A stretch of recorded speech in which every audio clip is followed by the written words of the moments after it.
সাগরিকার মাঠকর্মীদের বাঁধ ভাঙা উল্লাস না, লিটনের ছক্কা কিংবা তাসকিনের উইকেট ভাঙার জন্য এই উল্লাস নয়। এই উল্লাস মেসির গোল উল্লাস, এই উল্লাস আর্জেন্টিনার জয়ের উল্লাস। অবিশ্বাস্য, অসাধারণ, যেটা সবাই আশা করেছিল সেটাই হলো।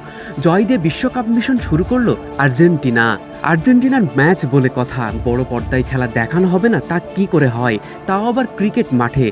বাংলাদেশে অস্ট্রেলিয়ার প্রথম টি-20 ম্যাচের দিনে এমন ঘটনা এই বাংলাদেশে প্রথম। কোনো ক্রিকেট ম্যাচের দিনে সেই মাঠের জায়ান্ট স্ক্রিনে দেখানো হলো কোনো ফুটবল ম্যাচ। এটা যেন তেন কোনো ফুটবল ম্যাচ নয়, এটা আর্জেন্টিনার খেলা, চলমান বিশ্বকাপে মেসিদের প্রথম ম্যাচ। সকাল 7টায় খেলা হয় চট্টগ্রাম বীরশ্রেষ্ঠ মতিউর রহমান স্টেডিয়ামের মাঠকর্মীরা আবদার করেন সকালে তাদের কাজের সময় যেন মাঠের জায়ান্ট স্ক্রিনে আর্জেন্টিনার খেলা দেখানো হয়।